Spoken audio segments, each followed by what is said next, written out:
지난 1971년 기록상으로만 존재하던 무령왕릉이 세상에 드러났다. 1500년 만의 일이었다. 유물들은 무령왕 부부의 삶의 흔적들을 고스란히 간직하고 있었다. 그 유물들 속에서 어금니안개가 발견됐다. 무덤 속에 남겨진 유일한 유골이었다. 많은 의문과 미스터리를 품고 있는 어금니 한 개. 그 어금니에 숨겨진 기밀은 과연 무엇일까?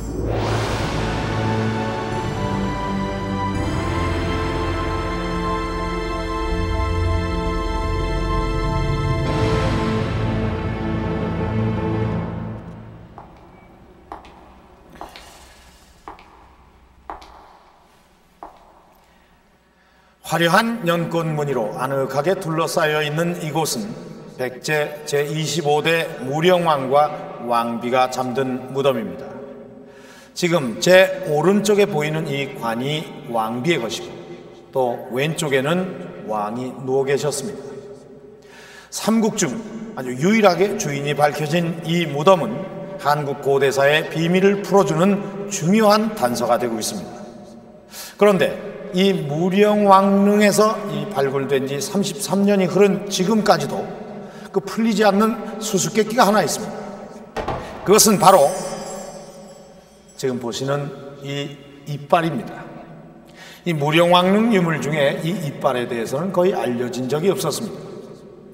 이 무덤에는 다른 유골이나 치아는 하나도 없이 오직 이 이빨 한 개만 남아 있어서 그 의문을 더해주고 있습니다. 이렇게 이빨 한 개만 남아있는 경우는 고고학적으로도 그 유래를 찾을 수 없는 아주 이례적인 일이라고 합니다. 이 이빨 모양이 좀 이상하죠. 여기 보면 이 아래쪽은 거의 썩어서 없어졌고 이 위쪽에 이 겉껍질만 남아있는 상태입니다. 그마저도 부서져서 완전한 모양은 아닙니다. 1500년 동안 이 무령왕릉에서 썩지 않고 남아있는 유일한 이 이빨 한 개. 이 이빨은 왜 단 하나만 남아있는 것일까요? 그리고 이 이빨은 왕의 것일까요? 아니면 이 왕비의 것일까요? 의문의 무령왕릉 이빨, 그 정체가 무엇인지 알아보도록 하겠습니다. 무령왕릉 유물들이 전시되어 있는 공주박물관. 무령왕릉에서 출토된 치아는 3000여 점의 유물들과 함께 전시되어 있다. 손톱보다 작은 치아 한 개. 이 치아 한 개를 보기 위해 멀리 외국에서 학자들이 찾아오기도 한다. 무덤 속에서 치아가 이렇게 하나만 나오는 경우가 없기 때문이다. 치아는 어떻게 한 개만 발견된 것일까?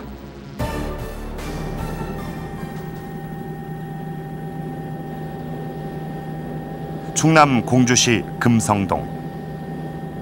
야트막한 소나무 숲에 둘러싸인 송산 이 고구는 백제 웅진시대의 왕족들의 무덤이 모여있는 곳이다. 이곳에서 무령왕릉의 발견은 우연이었다. 이 근처에서 이제 당시 그 29호분 있었어요. 외정탑을. 29호분을 김응배 관장님이 다시 재조사를 하고 있었는데 꽃갱이에 그 찍히는 소리가 흙소리도 아니고 바위소리도 아닌 이것은 이상한 소리다라고 바로 그 소리를 듣고 와서 본 것이 벽돌 한 장이 발견된 거예요. 그 벽돌 한 장이 바로 무령왕릉 연도의 앞에 연도 입구를 막은 꼭대기 지붕 보호를 하기 위해 호백을 만든 꼭대기에 벽돌 한 장 발견된 겁니다. 우연히 발견된 벽돌. 그 벽돌을 열기 전까지만 해도 엄청난 사건이 시작되고 있음을 아는 이는 아무도 없었다. 당연히 위령제도 조촐하기만 했다. 만일 왕릉급의 무덤이었다 한다면 이게 북어 3마리하고 수박 하나하고 소주 몇 잔 넣고 위령제를 모실 수가 없었죠. 이때만 하더라도 왕릉이라고 아무도 짐작을 못했어요. 아마도 파괴된 무덤일 가능성이 있다고 봤죠. 충청남도 공주에서 백제 25대 무령왕릉이 처음으로 발굴되었습니다. 무덤의 발굴은 우리의 고대사를 뒤흔드는 하나의 사건이었다. 무덤을 지키는 진묘수 앞에는 그 주인이 누구인지 밝혀주는 지석이 있었다. 지석엔 무령왕의 어릴 적 이름 사마왕이 62세로 돌아가셨다고 기록돼 있었다. 왕비에 대한 기록도 있었다. 백제국 왕태비 수종, 무령왕비가 천수를 다해 돌아가셨다는 것이다. 우리나라 최초로 고대 무덤의 주인이 밝혀지는 순간이었다. 놀라움과 흥분 속에서 유물들이 수습됐다. 3천여 점에 이르는 엄청난 유물이었다. 유물의 마지막 수습 과정에서 치아를 발견한 것은 행운이었다. 치아는 무덤 속의 잔재물 속에서 발견된 것이다. 그런데 치아는 어찌 된 일인지 여러 개가 아닌 단 한 개뿐이었다. 이상한 일이었다.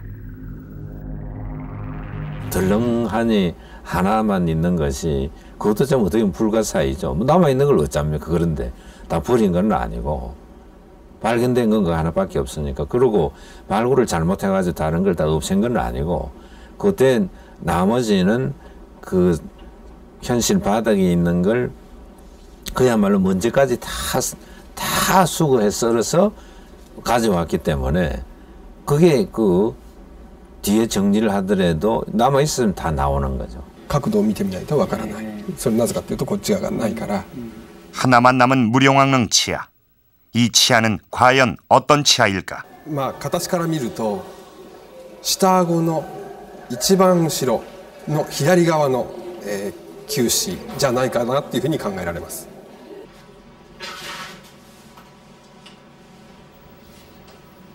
무령왕릉에서 출토된 치아는 어금니였다. 하지만 출토 위치가 불분명했다. 그래서 왕의 것인지 왕비의 것인지도 알 수 없었다. 어금니는 과연 누구의 것인지 알아보기로 했다. 남녀 치아의 구별은 크기로 결정된다. 보통 남자보단 여자의 치아가 작다. 일부가 파손되긴 했지만 어금니의 크기를 재해서 현대 여성의 치아와 비교해보기로 했다.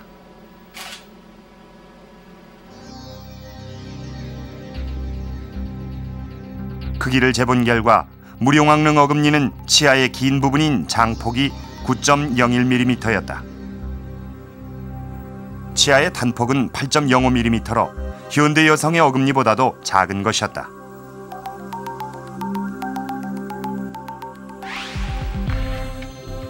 무령왕릉 어금니는 끝이 약간 깨져 있지만 크게 영향을 줄 정도는 아니다. 어금니의 깨진 부분을 원형 복원해봐도 실제 크기에 영향을 줄 만한 것은 아니었다. 고대인들의 치아는 현대인보다 큰 것으로 알려져 있다. 그 점을 감안한다면 무령왕릉 어금니는 확실히 작은 여자의 어금니로 볼 수 있다.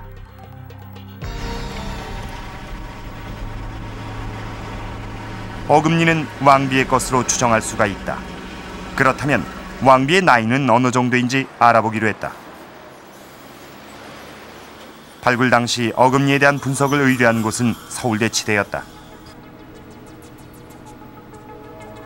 치아에 대한 감식은 주로 육안 관찰에 의해서 이루어졌다. 그 결과 17세 여성의 어금니로 추정했는데 그 이유는 무엇이었을까? 17세 이하로 본 거는 그게 이제 하악 제3대구치라는 것은 형태로 봐서 그렇게 판단을 했고, 또 여자라는 것도 그 크기로 봐서 남자 거보다 작기 때문에 여자라고 판단을 했고, 그 치아도 뿌리 부분에 있는 그 덴틴 쪽은 다 없어지고 가장 단단한 에나멜층만 남아서 그렇게 우리가 벨폼이라고 종 형태라고 그러는데 그것만 남아 있는데 그 부분은 하나도 충치가 생긴 흔적도 없고 형태를 그대로 보존하고 있었기 때문에 이 하악골에 매몰되어 있었다 하는 걸로 우선 나이를 그렇게 추정하고 출운되지 않았기 때문에 출운되려면 21세가 넘어야 되거든요. 그러니까 출운되지 않았다 하는 걸로 21세 이하다라고 판단이 되고 평균 나이를 17세로 본 것이고 또 주변에 인골이 전혀 하나도 발견이 안 됐다니까 그것은 뼈는 다 없어졌다. 그러면 이 상태가 유지되려면 틀림없이 제일 단단한 치밀골인 하악골에 매몰되어 있었던 상태다라고 추정을 한 거죠.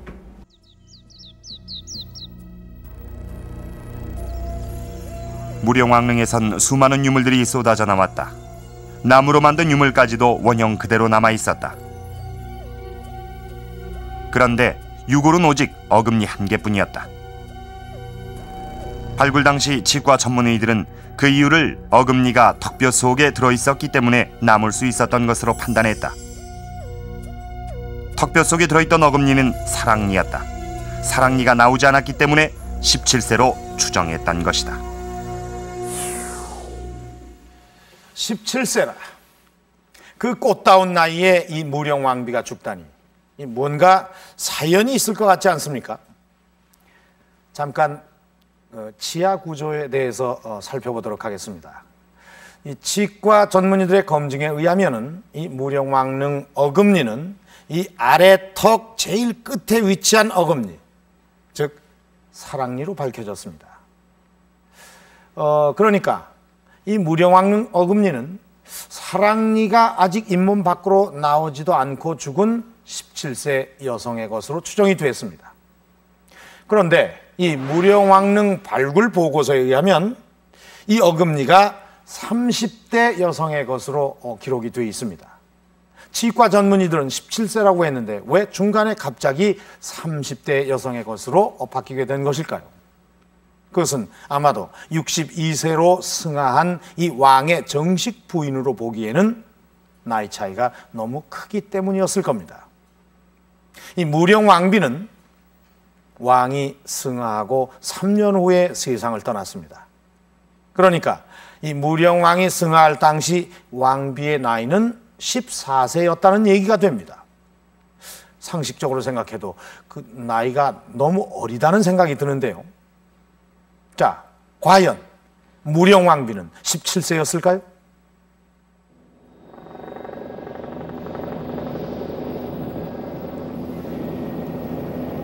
무령왕릉은 계획적인 발굴이 아니었다.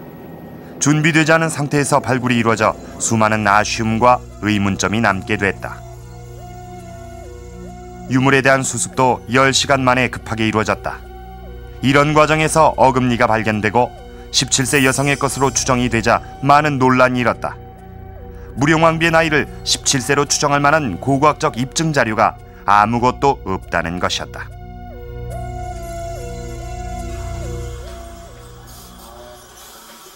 무령왕비를 17세로 추정한 이유는 의외로 단순한 것이었다. 바로 사랑니란 것이다. 사랑니는 보통 17세를 전후해 잇몸 속에 있다가 밖으로 나오는 것으로 알려져 있다. 그러나 사랑니는 사람에 따라 잇몸 밖으로 나오지 않는 경우도 있다. 취재팀은 사랑니가 나오지 않은 40대 여성의 치아 구조를 엑스레이 촬영해봤다.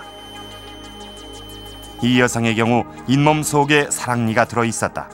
그렇다면 무령왕비도 사랑니가 잇몸 속에 들어있다고 17세로 단정할 수는 없는 것이 아닐까?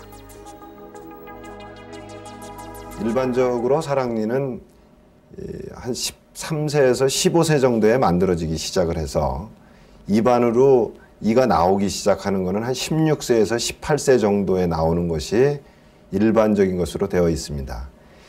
이 과거의 예전 사람들은 현대인에 비해서 턱뼈의 구조가 컸기 때문에 지금 사람들은 안 나오는 사람들이 많지만 그 당시는 거의 대부분의 사람들이 사랑니가 나왔을 것이라고 우리가 생각하고 있는 것입니다.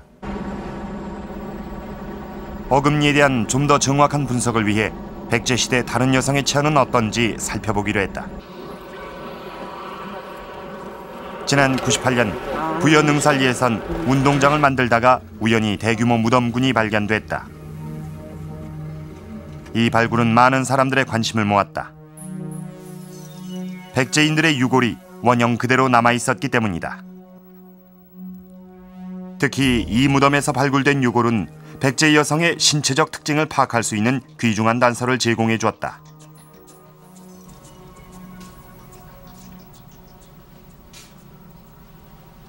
능살리 백제인의 얼굴 모습을 복원해보기 위해서 한서대학교 조용진 교수를 찾았다. 오랫동안 고대인들의 얼굴 모습을 복원해온 그는 특히 백제 여인의 모습에 흥미를 가지고 있었다.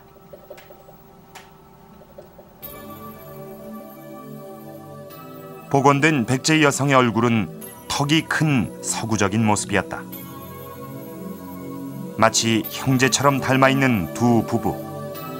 남성 못지않게 건강하고 커 보이는 이 백제 여성의 턱의 구조는 어떠했을까? 이 얼굴이 그 6세기경에 능살리에서 나온 여자분의 얼굴 모습이에요.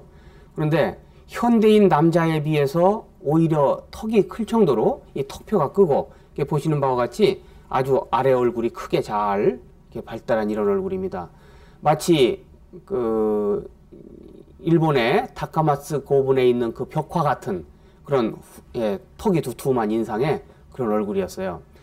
그래서 이 턱뼈로 봐서는 사랑니까지 충분히 날 수 있고 또 그 턱뼈에 박혀있는 이빨을 볼 때도 그 이빨이 큰 이빨형, 즉 시베리아에서 많이 그 생긴 그런 이빨형으로 보였습니다. 부여 능살리에서 출토된 백제인의 유골은 부여박물관에 보존돼 있다. 국립과학수사연구소의 박희경 실장의 도움으로 백제 여인의 턱의 구조에 대해 알아보기로 했다. 30대 여성으로 추정된 이 여인의 아래 턱뼈엔 사랑니가 조금밖에 나와 있지 않았다. 이 여인은 30대 여성임에도 불구하고 왜 사랑니가 잇몸 밖으로 완전히 나오지 않았던 것일까? 턱이 좁아서 사랑니가 다른 치아에 걸려 완전히 밖으로 나올 수 없는 모습이었다. 유골을 좀 더 자세히 살펴보던 중 취재팀은 이상한 점을 또 하나 발견할 수 있었다. 이 여인의 위턱엔 사랑니가 보이질 않았다. 턱뼈 속에 들어있었던 것이다. 사랑니 하나로 그 사람의 나이를 단정할 수는 없는 것이다.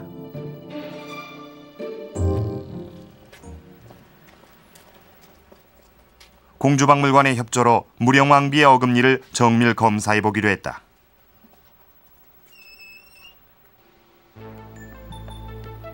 치아가 너무 작아 100배율 이상의 현미경으로 어금니의 상태를 자세히 살펴보기로 했다. 왕비의 어금니는 한쪽이 파손되긴 했지만 비교적 건강하고 깨끗한 상태였다. 치아의 뒷면 역시 썩은 흔적이 전혀 없었다. 그런데 치아의 윗면을 자세히 살펴본 결과 이상한 점을 발견할 수 있었다. 보통 성인의 어금니와는 다른 모습이었다. 일반적으로 치아 윗면에 뾰족한 교두는 5개 정도인데 무령왕비의 경우는 그 개수를 셀 수 없는 기형의 모습이었다. 형태를 보면은 일반적인 정상적인 사람의 치아는 아닙니다. 그 말은 사람의 치아이긴 하지만은 형태적으로 볼 때는 그 제대로 형성이 되지 않은, 그러니까 사랑니에, 우리가 흔히 말하는 그 사랑니에 가까운 치아라고 보여집니다. 모든 지금 무령왕릉 어금니가 사랑니란 점은 대부분 의견이 일치했다. 그러나 어금니가 턱뼈 속에 들어있어서 하나만 남았다는 것에 대해서는 의문이 제기됐다. 원래 다 남아 있었는데 요것만 남아 있는 게 가능성이 훨씬 더 클 것 같아요.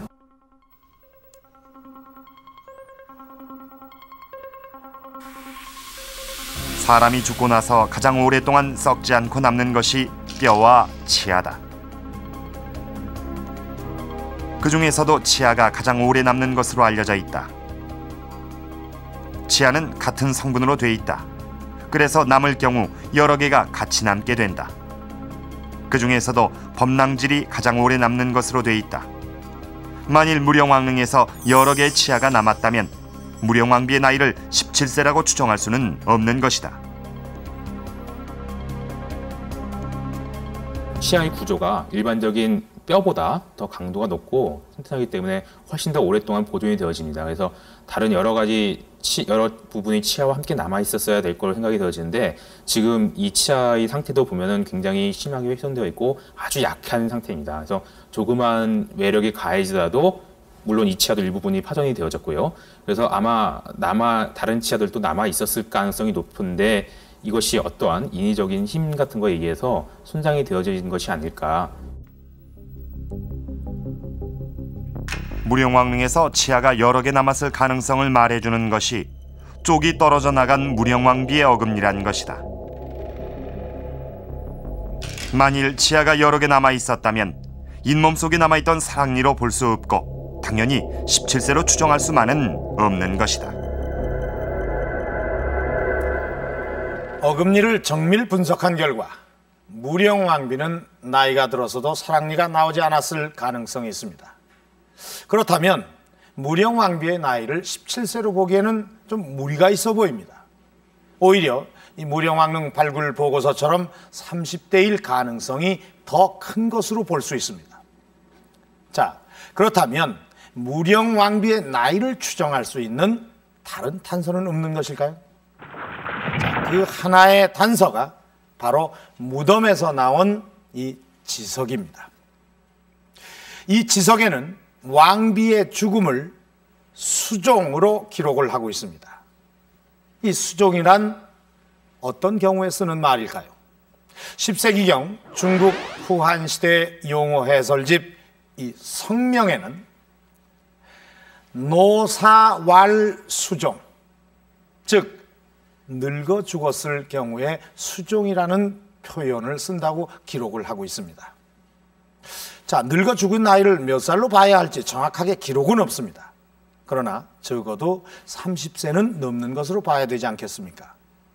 자, 그렇다면 이 어금니의 주인공은 누구일까요?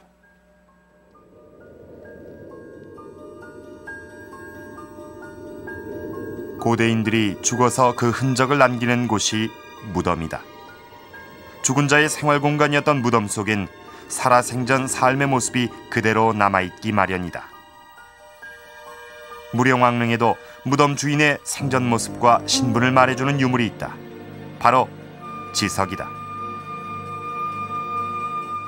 왕비의 신분과 내력을 말해주는 지석엔 백제국 왕태비 수종, 즉 백제국 왕태비가 돌아가셨다고 적고 있다. 여기에서 태비는 누구를 말하는 것일까? 이 문영왕비의 그 지석, 그러니까 이제 매직권에 보면은 백제국 왕태비라고 하는 이제 글자가 새겨져 있습니다. 여기서 이제 태비라고 하는 것은 바로 백제 성왕의 이제 어머니를 가리키는 이제 호칭이 이제 되겠고요. 또 그리고 이제 백제 왕을 그 당시 태왕, 그러니까 대왕이라고 불렀었는데 그의 이제 왕비를 가리키는 이제 호칭으로서 돌아가신 다음에 태비라고 하는 호칭이 이제 부여됐다는 사실이 확인되고 있는 것입니다. 무령왕과 함께 묻힌 어금니의 주인공인 태비. 태비는 바로 성왕의 어머니였다. 삼국사기엔 성왕의 출신 내력을 알아볼 수 있는 단서가 있다. 백제본기 성왕조에는 성왕을 무령왕의 지자라고 적고 있다. 왕의 뒤를 이은 성왕을 왜 장자나 태자라고 기록하지 않았던 것일까? 일반적으로 이제 장자다 이렇게 얘기하고 또는 적자 이렇게 얘기를 하거든요. 그것은 정식의 처에게서 난 아들을 갖다가 얘기를 합니다. 그래서 첩에게서 아무리 아들이 많이 있다 하더라도 적서의 구별로 얘기한다면은 그 첩들의 아들들은 서자가 되는 것이고 정식의 처에게서 난 아들이 그래서 첫 번째 아들을 갖다가 이제 장자라고 하는 것이죠. 그러면 지자는 그 나머지 아들들을 다 이제 통칭해서 지자라고 이렇게 부르겠죠.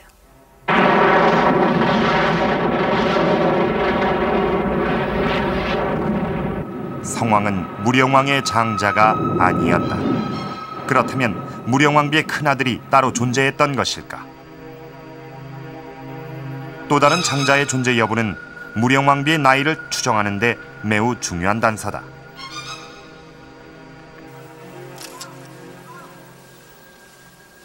지난 2001년 12월 일본 천왕궁에선 이례적인 기자회견이 있었다. 뜻밖에도 무령왕의 후손에 대한 존재는 일본 천왕에 의해 밝혀지게 됐다. 私自身としては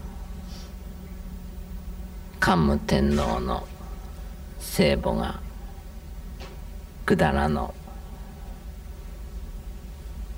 武寧王の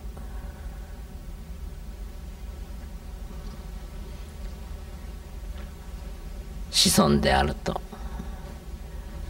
食日本紀に記されていることに監獄とのゆかりを感じています。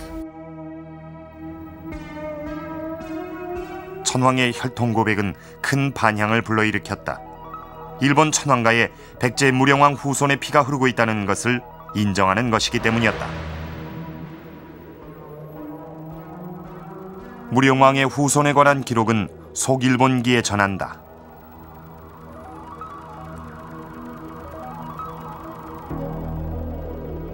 속일본기엔 순타태자를 무령왕의 아들이라고 기록하고 있다. 순타가 무령왕의 아들로서 태자였다면 무령왕의 장자로 볼 수 있다.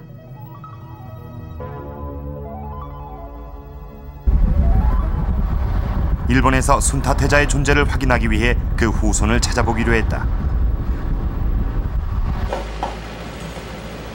도쿄 외곽에 있는 조그만 주택단지.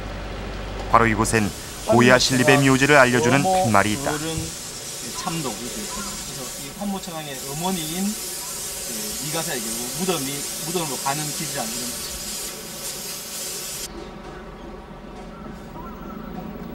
고야 신립의 무덤으로 가는 길은 한적한 곳이었다.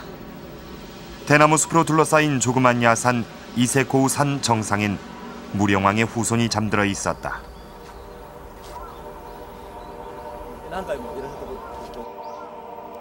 묘지석엔 일본 49대 광인 천황의 황후 고야 신립이라고 적혀 있다.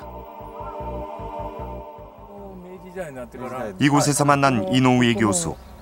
일본 고대 정치사를 전공한 그는 무령왕의 후손인 고야 신립에 관해서 많은 연구를 해온 사람이다. 고야 신립의 무덤은 오랫동안 방치됐다가 1800년대 말에 이르러서야 지금의 모습으로 정비가 됐다고 한다. 高野新笠っていうのは桓武天皇のお母さんなんですね。桓武天皇のお父さんは弘仁天皇という天皇なんですけれども、お母さんは高野の新笠といいまして、その高野の新笠のお父さんが百済から日本へ渡来してきた渡来人、渡来系の氏族です。 무령왕의 후손인 고야 신립이 잠들어 있는 곳은 옛 지명으로 대지란 곳이다. 무령왕의 아들 순타태자는 바로 이곳에서 후손을 남겼던 것일까? 그러나 이노우에 교수는 이곳은 고야 신립의 백제계의 아버지가 아닌 일본계의 어머니들이 살던 곳이었다고 한다. 그렇다면 무령왕의 후손들은 어디에서 살았던 것일까? 무령왕 후손의 존재와 거주지를 확인해보기 위해서 일본의 저명한 사학자 우에다 마사키 교수를 찾았다. 우에다 교수는 일본에서 2권밖에 없는 가장 오래된 족보책 신찬성시록의 필사본을 가지고 있다. 신찬성시록은 고대 일본 귀족들의 출신 내력을 상세히 적고 있는 책이다. 신찬성시록엔 고야 신립의 아버지 성씨가 화씨이고 바로 무령왕의 후손이라고 적혀 있었다. 과연 무령왕의 후손들은 어디에서 살았던 것일까? 和氏の本拠地はね、奈良県の昔の国名でいうと大和の国、現在の奈良県へぐり郡という場所ですね。これはね、今関西線で王子という駅がありますが、その辺りが本拠地なんですね。それで、その和氏が祀っていた神様が九度の神という神で、これ大変珍しい。日本でそういう神はありませんからね。これはかまどの神だと思いますね。日本ではかまどのことを奥戸さんと言いますが、おそらく蔵と関係のある神だと思いますけれども、それを祀っておりましてね、現在も九度神社という神社が存在しています。 오사카에서 나라로 가는 교통의 길목에 자리한 왕사정. 이곳의 시내 한복판엔 구도 신사가 있다.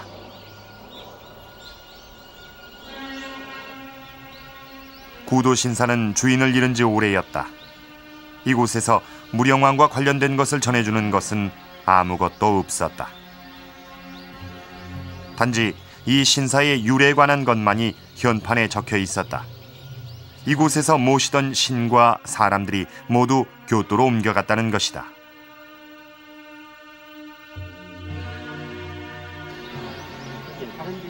신사의 이름까지도 덕유향으로 바뀌어 있었다. 저녁 무렵 직장에서 돌아온 관리인을 어렵게 만날 수 있었다. 관리인에게 무령왕의 후손에 대해 물어봤지만 모든 것이 교토로 옮겨가서 이곳에선 전혀 알 수가 없다고 한다.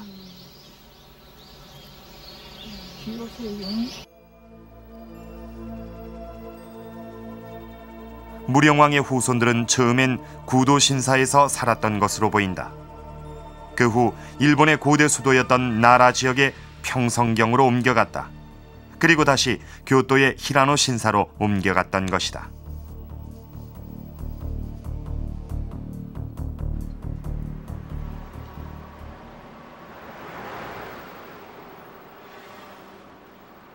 교토 도심에 자리한 히라노 신사. 이곳은 교토에서 가장 오래된 신사 중에 하나다. 무령왕의 후손 고야실립이 그 조상신을 모신 곳이다. 그런데 무령왕의 조상신이 어떻게 이곳에 모셔졌을까?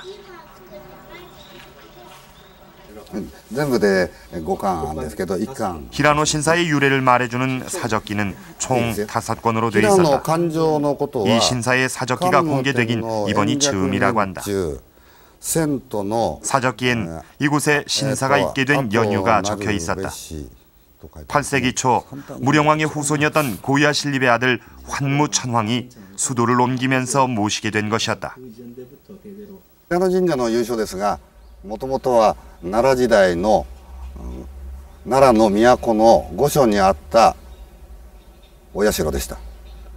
これが平安遷都とともに京都のこの地に移ってまいりました。で、特にこのお宮で特徴的なのは皇太子様の直接お祭りするお社であったということなんです。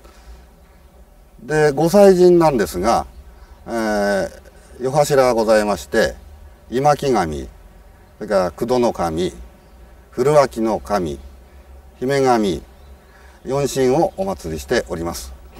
全然言葉が違いますからね。全然違う解釈をしてます。 히라노 신사엔 100잭의 신들을 모시고 있었다. 한반도에서 넘어간 도레인을 나타내는 이마키 신을 모시고 있었고, 무령왕의 후손과 관련된 구도신을 모시고 있었다. 일본 천황가의 그 뿌리를 내리고 있는 백제인들의 존재. 무령왕은 어떻게 일본의 그 후손들을 남길 수 있었을까? 일본 서기엔 무령왕의 출생에 관한 비밀이 담겨져 있다. 무령왕이 바로 일본 땅 가까라시마란 섬에서 태어났다고 기록하고 있다.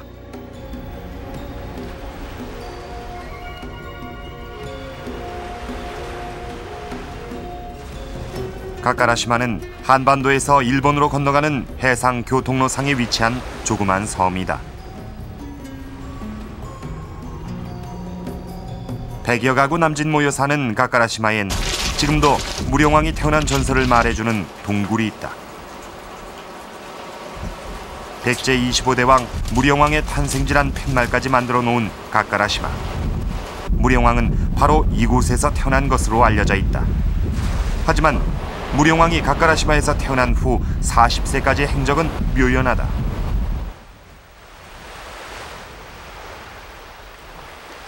그런데 일본 땅에 무령왕의 후손들이 살았던 것이다.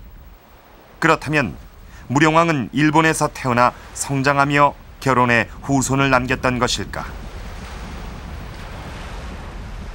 일본의 50대 환무천왕의 어머니가 다카노노 니가사라는 분인데 그분이 바로 무령왕의 아들인 순타태자의 자손이라는 겁니다. 그렇다면 순타태자는 일본에서 자손을 두었다는 얘기가 됩니다. 그런데 순타태자가 일본에 건너가는 기록이 전혀 없습니다. 따라서 순타태자는 일본에서 태어났다고 생각되고, 순타태자가 일본에서 태어났다면은 문영왕은 일본에서 그 자손을 얻었다. 뒤집어서 얘기하면 일본에서 성장했다. 이렇게 얘기할 수 있는 겁니다. 무령왕이 일본에서 성장하고 결혼해 자손을 남겼음을 말해주는 것이 바로 순타태자의 존재다. 순타태자는 513년 무령왕이 53세쯤에 후손을 남기고 죽은 것이다. 죽었을 때 나이에 대한 기록은 없지만 적어도 30세쯤은 됐을 것으로 추정되고 있다. 그렇다면 순타태자는 무령왕이 20세쯤에 결혼한 첫째 부인과의 사이에 낳은 아들로 볼 수 있다. 무령왕이 이 왕이 되기 전 40세까지의 행적은 그동안 베일에 쌓여 있어서 전혀 알 수가 없었습니다.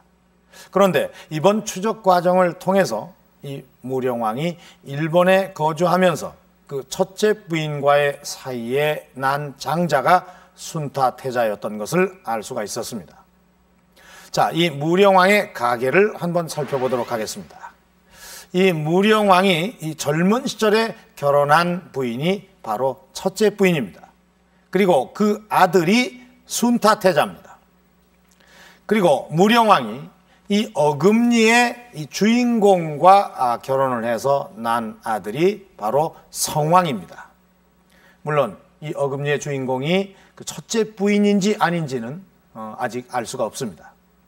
다만 이 순타가 태자라는 호칭을 사용한 것으로 봐서 순타의 어머니가 첫째 왕비였을 것으로 추정해 볼 수 있습니다.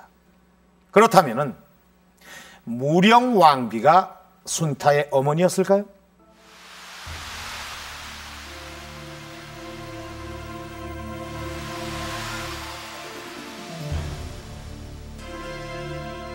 무령왕비가 돌아가시던 해는 서기 523년 12월 겨울이었다.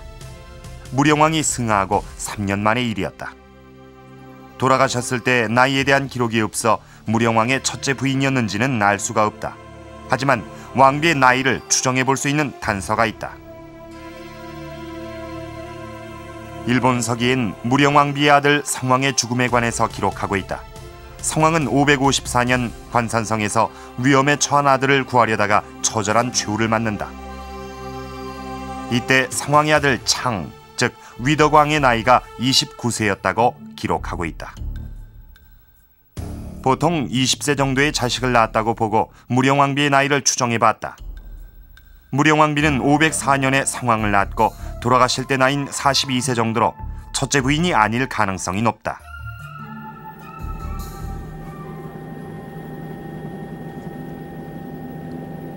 무령왕비가 잠들어 있는 송산리 고분군. 무령왕비가 첫째 부인이 아니었을 가능성을 송산리 고분들 속에서도 찾아볼 수 있다. 이곳은 다른 곳의 무덤과는 달리 독특한 모습을 하고 있다. 무덤이 아주 가깝게 모여 있다는 점이다.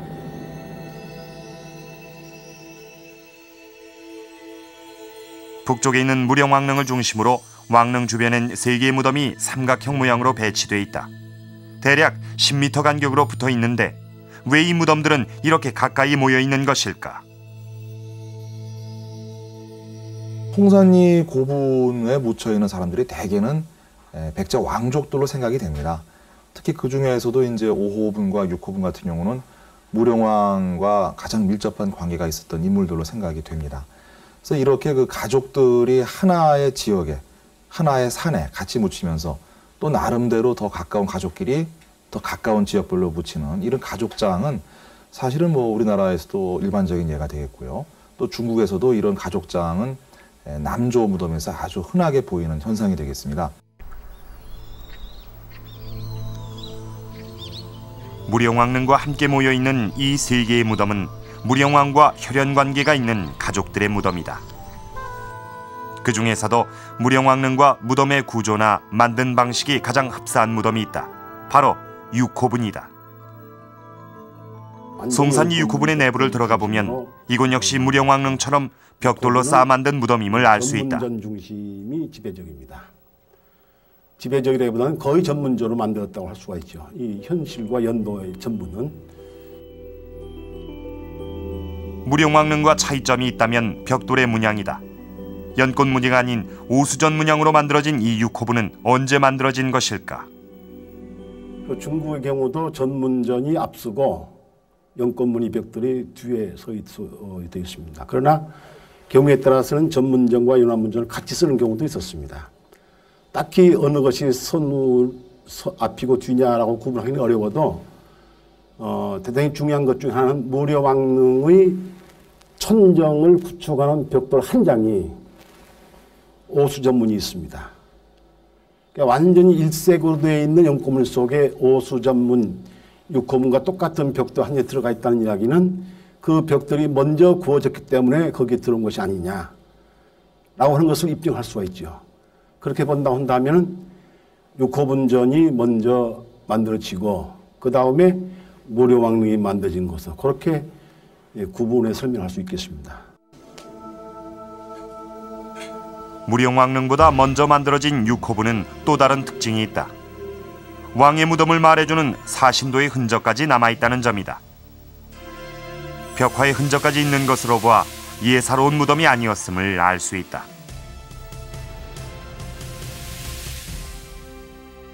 그런데 6호부는 이상한 점이 하나 있다. 부부 합장을 위해 2개의 관대가 있어야 하는데 하나만 있다는 점이다. 왜 이 무덤엔 관대가 하나만 남아 있었던 것일까? 하나만 한쪽으로 치우쳐져 있습니다. 나머지는 빈 공간으로 놔뒀고요. 여기도 하나 만들면 똑같은 구조를 하나 더 만들 수 있겠죠. 예, 두 사람이 들어와야 되는데 우선 한 사람 여기다 놓고 나머지 공간이 다음에 들어올 사람을 위해서 빈 공간으로 놔둔 것입니다. 근데 못 들어왔죠. 웅진시대 무덤의 특징은 부부가 함께 묻히는 합장묘였다. 무덤 구조를 자세히 보면 무덤방으로 들어가기 위한 길, 즉 연도가 있고 관이 놓이는 현실엔 관대가 2개 있었다. 부부 합장을 전제로 했기 때문에 무덤의 입구엔 문이 있었다. 부부 중 한 사람이 죽으면 먼저 관을 무덤 속에 넣고 문을 임시로 막아놓았다. 그리고 다음 사람이 죽으면 문을 열고 함께 시신을 안치했던 것이다. 그런데 6호부는 한 사람만 들어온 상태에서 입구가 폐쇄됐다. 그래서 관대가 하나만 놓이게 된 것이다. 왜 6호부는 부부 중 다른 한 사람이 들어오지 않았던 것일까?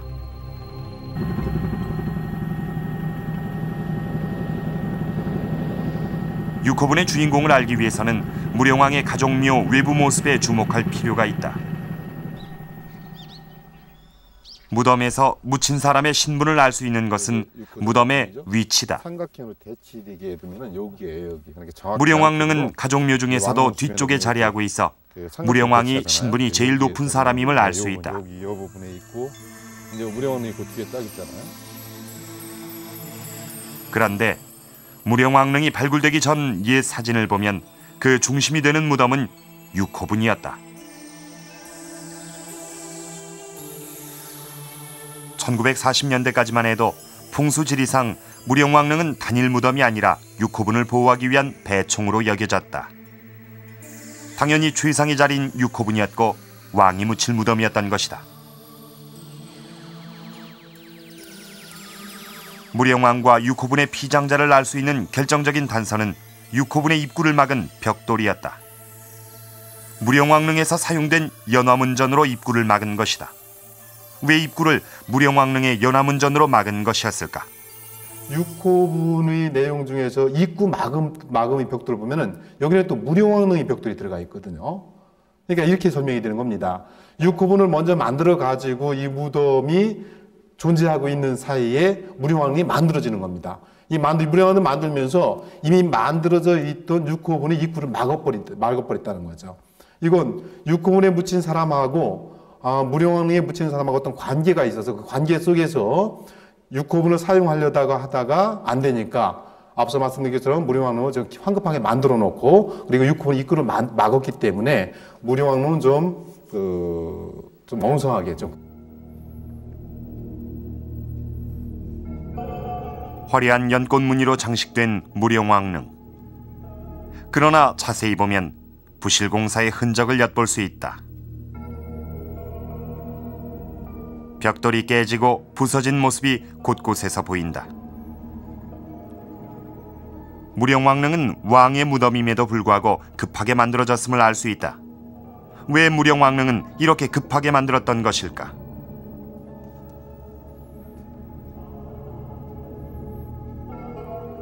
무령왕릉이 급하게 만들어졌음을 말해주는 것이 육호분이다. 육호분은 무령왕릉처럼 화려함은 없지만 정성을 들여 쌓았던 흔적을 엿볼 수 있다. 무령왕은 혹시 자신과 첫째 부인이 함께 묻힐 수 있도록 육호분의 정성을 들였던 것은 아니었을까? 적어도 무령왕릉이나 육호분이 왕릉급 무덤인데, 이 왕릉급 무덤은 상당히 정성을 들여 쌓아야 됨에도 불구하고 그런 문제가 생겼다는 거죠. 그렇기 때문에 두 개의 관계를 설명하는 데 있어서 하나는 쌓는 방식에 있어서 좀 문제가 있고, 하나는 정교하게 쌓았다. 시간적 관계에 있어서 그런 문제가 생기는데, 그것은 여유를 가지고 쌓은 것이 앞부분에 아마 무령왕이 자기의 어떤 관계 속에서 저는 뭐 자기 부인이라고 생각합니다만은 부인의 무덤 혹은 자기 무덤이니까요. 그래서 정성을 들여 쌓은 반면에 뒤는 무령 앞에 있는 육호분을 폐쇄하면서 황급히 만들기 때문에 이런 구조적인 문제점을 발생하게 하지 않나 이렇게 생각을 됩니다. 무령왕릉과 1500년을 함께 해온 세 개의 가족 무덤. 원래 그 중심에 있었던 것은 육호분이었다. 첫째 부인은 육호분에 잠든 것으로 추정해 볼 수 있다. 그렇다면 무령왕비는 첫째 부인이 아니었을 것이다. 523년 무령왕은 62세로 승하했다. 무령왕은 육호분에 묻히지 않고 새로운 왕릉을 만들어 그곳에 모셔졌다. 그리고 육호분엔 관대가 하나만 홀로 남게 됐던 것이다. 이 어금니의 주인공은 첫째 부인이 아니었습니다. 이 첫째 부인이 언제 죽어 육호분에 묻혔는지는 알 수가 없습니다만은 이 무덤을 만든 시기로 볼 때 무령왕보다 먼저 죽은 것으로 추정해 볼 수 있습니다. 그리고 순타 태자가 죽고 이 무령왕의 뒤를 이은 성왕이 자신의 어머니와 무령왕을 합장한 것으로 추정을 해 볼 수가 있습니다. 자, 그렇다면 이 무령왕과 함께 잠든 이 어금니의 주인공은 어떤 여인이었을까요? 이 무령왕비의 신분을 알아볼 수 있는 그런 유물이 하나 있습니다. 그것은 바로 생전에 끼던 이런 팔찌입니다. 이 화려한 용문양이 새겨져 있는 은팔찌인데요. 자, 제가 한번 끼워보도록 하겠습니다. 이게 제 손에는 잘 들어가질 않습니다. 이 팔찌가 아주 적습니다. 이 팔찌로 봤을 때 이 왕비는 아주 손목이 가는 그런 여인이었던 것 같습니다. 이 팔찌 안쪽에 이 글씨가 새겨져 있습니다. 대부인이라는 이런 호칭이 아주 선명합니다. 그러니까 이 무령왕비는 생전에 대부인으로 불렸던 모양입니다. 이 왕비를 왜 대부인이라고 했던 것일까요?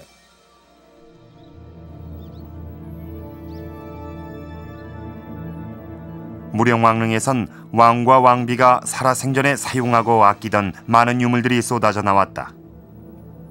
그 중에 왕비의 신분을 확인해 볼 수 있는 결정적인 하나의 단서가 있었다. 바로 팔찌였다. 용 2마리가 생동감 있게 새겨져 있는 팔찌의 안쪽엔 팔찌를 만든 연유가 적혀 있다.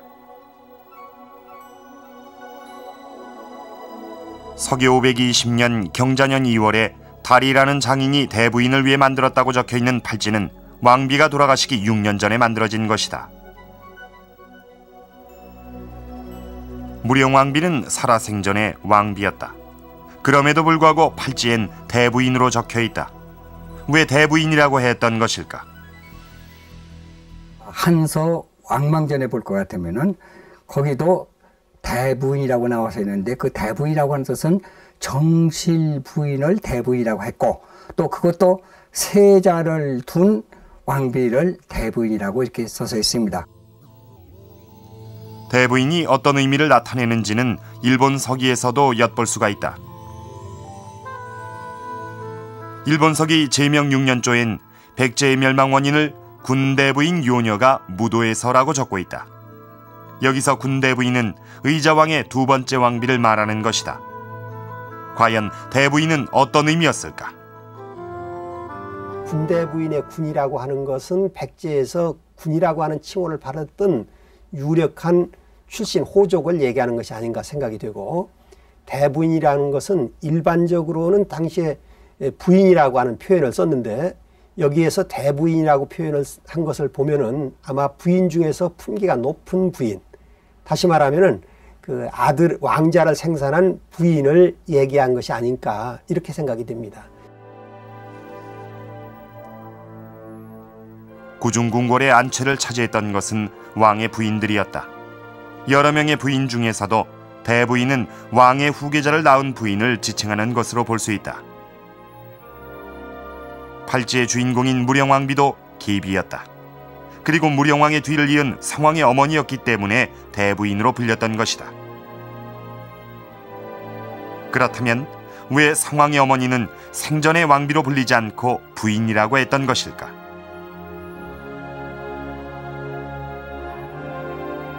왕비임에도 불구하고 부인으로 불린 사례를 찾아보기로 했다.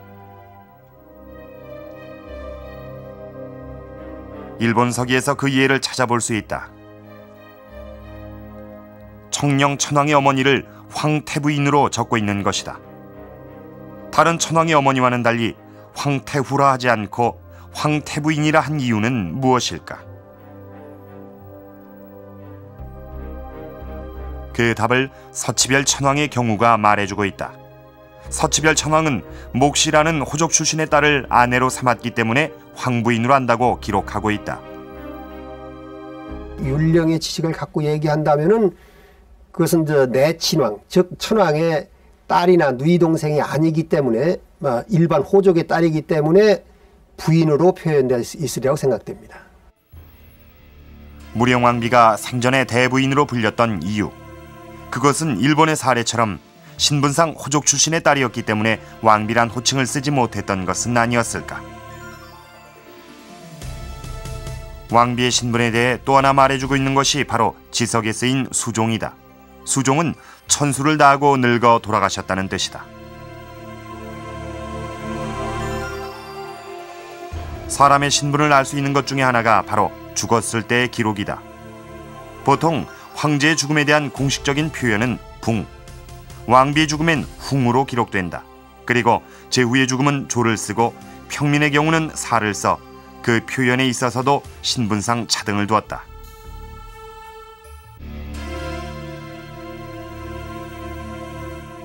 지석에선 무령왕의 죽음을 황제의 경우처럼 붕으로 기록했다. 그런데 무령왕비는 왕비의 죽음을 나타내는 훙을 쓰지 않았다. 그 어떤 공식적인 죽음의 표현에 해당되지 않는 수종으로 기록했던 것이다. 이 수종이라고 하는 의미는 이것이 붕자 못지않게 가장 격을 빼서 천수를 다해서 소천했다고 하는 내용으로 적었기 때문에 절대로 격이 떨어지지 않는 표현이라고 할 수가 있습니다. 다만 문학적인 표현이라고 할 수가 있다, 이렇게 해석을 할 수가 있을 것 같습니다. 여인의 신분은 남편과 아들에 의해서 달라진다. 무령왕비는 성왕의 어머니였다. 무령왕이 40세 이후에 왕으로 등극한 후 얻은 아내였다. 무령왕비는 신분상 살아서는 왕비로 불리지 못하고 대부인으로 불렸던 것이다. 그리고 죽어서야 아들 성왕에 의해 태비로 기록됐던 여인이었다. 백제 중흥을 이룩했던 무령왕, 그는 키가 팔척장신에다 이목구비가 수려하고 또 성품이 인자관우하여 백성들의 신임을 얻었던 왕이었습니다. 그 무령왕과 함께 잠든 어금니의 주인공은 무령왕의 둘째 부인, 즉 성왕의 어머니이고 또 나이는 40대 초반 정도로 추정을 해볼 수 있었습니다. 발굴 당시부터 많은 논란이 되어왔던 무령왕릉 어금니 한 개. 우리는 그 주인공을 추적하면서 그 이면에 숨겨진 무령왕의 가족사를 들여다볼 수 있었습니다. 무령왕은 일본에서 태어나 백제 왕이 될 때까지 40년간의 행적이 묘연했습니다. 그런데 이번 추적 과정을 통해서 무령왕은 일본에서 성장하고 또 그곳에서 결혼까지 했을 가능성이 크다는 사실을 확인할 수가 있었습니다. 그리고 일본 황실에 무령왕 후손의 피가 흐르고 있었음을 알 수가 있었습니다. 이것은 한일 고대 관계에 있어서 매우 중요한 의미를 갖습니다. 무령왕은 일본에서 외왕으로 있었다는 주장이 끊임없이 제기되곤 했는데 그 주장에 힘을 실어주는 근거가 되기 때문입니다. 역사는 과거와 현재의 대화를 통해 미래를 바로 세우는 일이라고 할 수 있습니다. 한일 고대사에 있어서 이 무령왕만큼 중요한 인물도 드물 겁니다. 여전히 많은 의문과 미스터리로 남아있는 한일 고대사의 진실. 무령왕의 가족관계가 제대로 밝혀진다면 그 실체가 좀 더 가까이 다가오지 않을까요? 그것이 오늘 우리가 무령왕릉 어금니 한 개의 비밀을 풀어본 이유이기도 합니다.